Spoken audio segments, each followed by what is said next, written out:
नमस्कार. निसर्ग सुरक्षित तर देश सुरक्षित, देश सुरक्षित तर आपण सुरक्षित हा विषय आपण पाहत आहोत. या विषयाची सविस्तर विश्लेषण करत आहोत. निसर्ग सुरक्षित असेल, निसर्ग चांगला असेल, निसर्ग दणदणीत असेल, टणटणीत असेल तर देश सुरक्षित राहील, दणदणीत टणटणीत राहील. व देश सुरक्षित असेल, दणदणीत टणटणीत असेल तर आपण सुरक्षित राहू, दणदणीत राहू, टणटणीत राहू. म्हणून निसर्गाला चांगलं ठेवा, निसर्ग सुरक्षित ठेवा, निसर्गाचा समतोल बिघडू देऊ नका, निसर्गाला ओसाड करू नका. अनेक झाडे तोडून निसर्गाची शोभा धुळीस मिळू नका.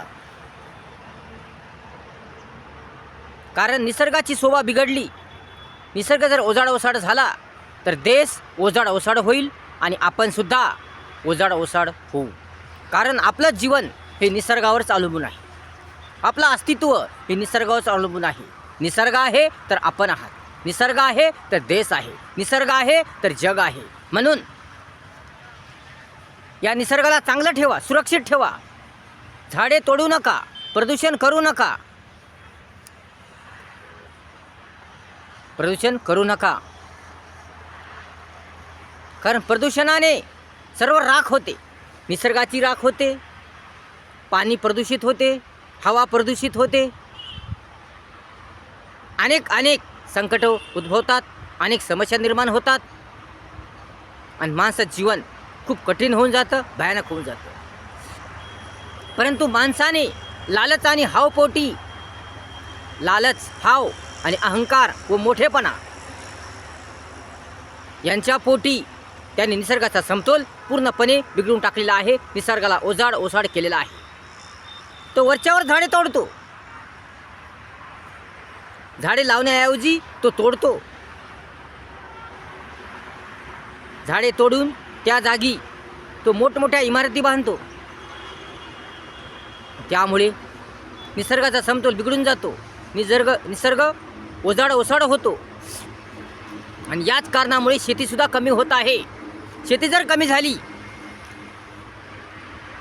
तर खायला कुठून मिळेल, अन्न कुठून मिळेल? आपल्याला जे आवश्यक आहे, जे आपल्याला गरजेचं आहे, जे आपल्या आवश्यक गरजा आहेत, त्या गरजा आपल्याला कुठून मिळतील?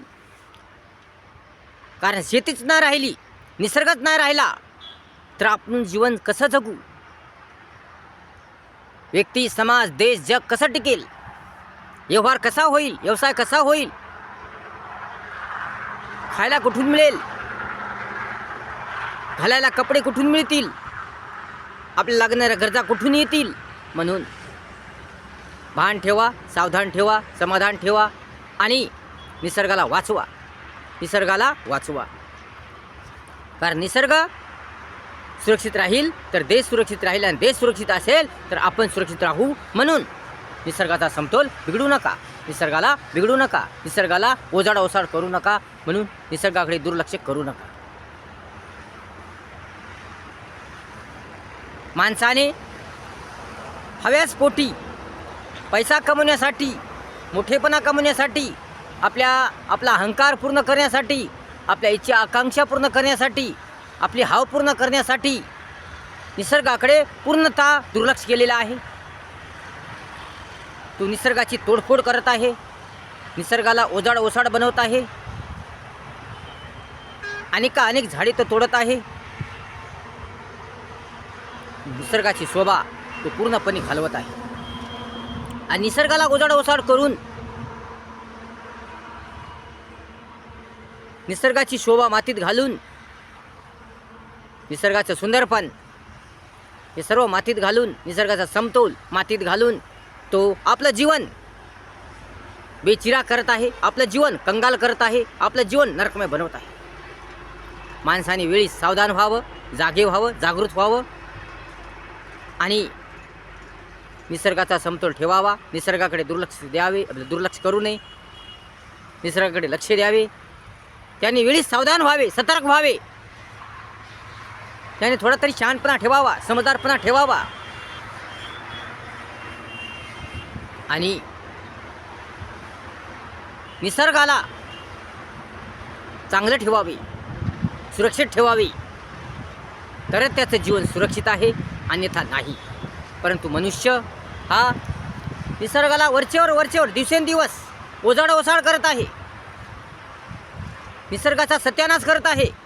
झाडावर झाडे तो तोडत आहे आणि यामुळे निसर्गाचा समतोल पूर्णपणे बिघडून जात आहे. माणूस निसर्गाविना राहू शकत नाही. माणूस निसर्गाविना जगू शकत नाही, जीवनच जगू शकत नाही. कारण माणसाच्या ज्या गरजा आहेत त्या आपल्याला निसर्गाकडूनच मिळतात, मानवाला निसर्गाकडूनच मिळतात. आपण जे श्वास घेतो ती हवा आपल्या निसर्गाकडूनच मिळते. जर हवाच नसेल तर मनुष्य जिवंत राहील का? नाही. झाडच नाही तर हवा कुठून राहील?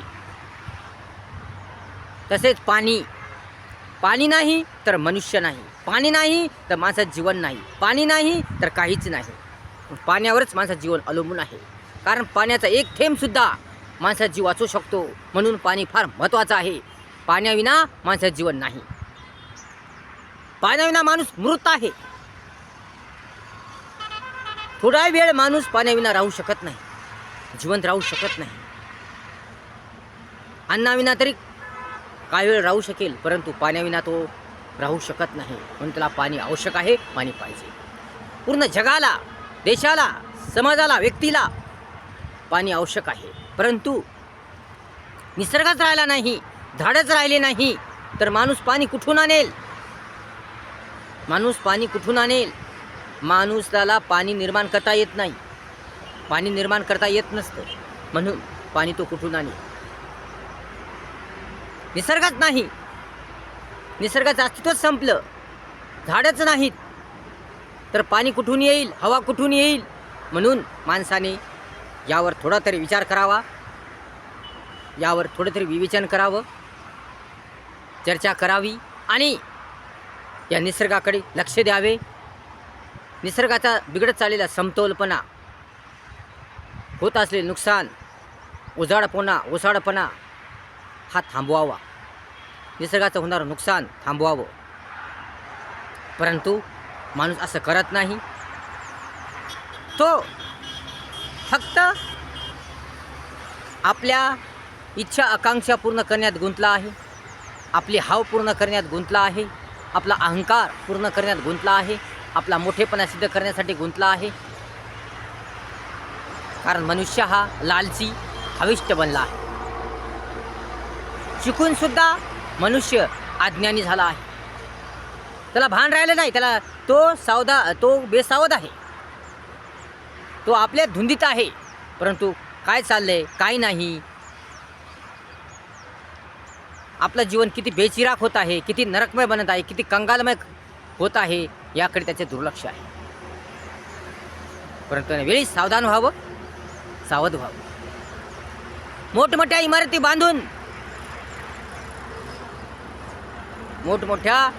बांधून उद्योगधंदे बांधून तो शेतीचं प्रमाण कमी करत आहे, शेती कमी करत आहे, शेतीचं अस्तित्व कमी करत आहे. त्याला लक्षात ठेवावं. जर शेतीच राहिली नाही तर अन्न कुठून मिळेल? खायला कुठून मिळेल? पियायला कुठून मिळेल? जीवन कसं जगाव? म्हणून त्याने याकडे लक्ष द्यायला पाहिजे. शेती वाचवायला पाहिजे, निसर्ग वाचवायला पाहिजे, निसर्ग सुरक्षित ठेवायला पाहिजे, शेती सुरक्षित ठेवायला पाहिजे. त्याने वेळीच सावधान व्हायला पाहिजे, वेळीच जागा व्हायला पाहिजे. त्याने झाडे तोडण्याऐवजी त्याने झाडे लावावे. कारण झाडे लावली तरच आपलं जीवन आहे, अन्यथा नाही. निसर्गापासून आपल्याला पाणी, हवाच मिळत नाही तर दुसऱ्या अनेक गोष्टी मिळतात. दुसऱ्या अनेक प्रकारच्या गोष्टी आपल्या निसर्गातून मिळतात. म्हणून निसर्गाच्या जीवावरच माणूस आहे. निसर्ग नाही तर माणूस नाही. कारण पूर्ण अस्तित्व, माणसाचं पूर्ण जीवन हे निसर्गावर अवलंबून आहे. माणूस एकटा काही करू शकत नाही. निसर्गाविना माणूस प्रगती करू शकत नाही, विकास करू शकत नाही. म्हणून या निसर्गाविना, या शेतीविना माणूस काहीच करू शकत नाही, कोणतीच हालचाल करू शकत नाही, काहीच करू शकत नाही. निसर्ग आहे तर माणूस आहे, शेती आहे तर माणूस आहे. म्हणून निसर्गाविना माणूस राहू शकत नाही, जगू शकत नाही, चांगलं जीवन जगू शकत नाही. म्हणून या माणसाने या निसर्गाचा समतोल टिकून ठेवायला हवा, राखून ठेवायला हवा. त्याने झाडं तोडू नये, त्याने झाडे लावावे, निसर्ग सुरक्षित ठेवावा. परंतु माणूस असं करत नाही, त्यामुळे त्याला फार फार मोठे परिणाम भोगावे लागत आहेत. आज कोणत्याही ऋतूत पाऊस पडतो. पाऊस हा पावसाळ्यात पडायला पाहिजे, परंतु तो पडत नाही. उन्हाळ्यात सुद्धा पाऊस पडतो, हिवाळ्यात सुद्धा पाऊस पडतो. म्हणून निसर्ग बदलला आहे. या मानवाच्या हविष्टपणामुळे, या मानवाच्या अहंकारामुळे, या मानवाच्या हाव लालचमुळे, या मानवाच्या बेधुंदपणामुळे, या मानवाच्या निष्काळजीपणामुळे हा निसर्ग बदलला आहे. निसर्गाला बदलावे लागले, कारण कोणत्याही ऋतूत पाऊस पडतो, कोणत्याही ऋतूत काही घडतं. याचं कारण म्हणजे याला जबाबदार माणूस आहे. कारण माणूस बदलला म्हणजे निसर्ग बदलला. माणसाने आपली वृत्ती बदलली, माणसाने आपला स्वभाव बदलला, निसर्गाने सुद्धा आपली वृत्ती बदलली, आपला स्वभाव बदलला. माणूस बदलला, निसर्ग बदलला. माणसाने जर चांगलं राहिलं असतं, व्यवस्थित राहिलं असतं, पद्धतशीर राहिलं असतं, निसर्गात समतोल टिकून ठेवला असता, निसर्गाला सुरक्षित ठेवलं असतं, तर निसर्ग बदलला नसतं. परंतु माणसाने असं केलं नाही. म्हणून आज माणसाला वेगळ्या प्रकारचे परिणाम भोगावे लागत आहेत.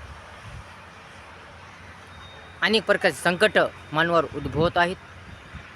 अनेक प्रकारच्या समस्या माणसावर येत आहेत. हे तर काहीच नाही, जर माणसाने वेळी सावधान जर झाले नाही, सतर्क जर झालं नाही, तर पुढचा काळ कसा येईल, किती भयानक येईल, किती महाभयानक येईल, किती महाविशाल येईल, हे काही सांगता येत नाही. पुढे निसर्ग कोणतं रौद्र रूप घेईल, कोणतं भयानक मोठं संकट येईल आणि मानवाचं जीवन बेचिराख होऊन जाईल. मानवाचं अस्तित्वच राहणार नाही. एवढा भयानक काळ येणार आहे, एवढा महाभयानक काळ येणार आहे. जर माणसाने वेळी सावधान झालं नाही, वेळी सतर्क झालं नाही, वेळी जागं झालं नाही, वेळी शहाणपणाने वागलं नाही, तर पुढचा येणारा काळ फार भयानक असेल, महाविशाल असेल आणि पुढे येणारा फक्त सत्यानाश सत्यानाश नाश नाश सत्यानाश सत्यानाश असेल. म्हणून माणसाने वेळी सावधान व्हावं, सतर्क व्हावं, जागरूक राहावं आणि निसर्गाला वाचवावं, निसर्ग सुरक्षित ठेवावं. यात शहाणपण आहे, यात समजदारपण आहे, यात त्याचं हित आहे, यात त्याचं कल्याण आहे आणि यामुळे त्याचं जीवन सुंदर होणार आहे. म्हणून माणसाने वेळी जागा व्हायला पाहिजे, वेळी सावधान व्हायला पाहिजे. आणि लक्षात ठेवावे, निसर्ग सुरक्षित तर देश सुरक्षित, देश सुरक्षित तर आपण सुरक्षित, हे त्याने लक्षात ठेवावे. व्हिडिओ जर आवडला असेल तर लाईक करा, शेअर करा, कमेंट्स करा आणि आपल्या चॅनलला सबस्क्राईब करू नका. धन्यवाद.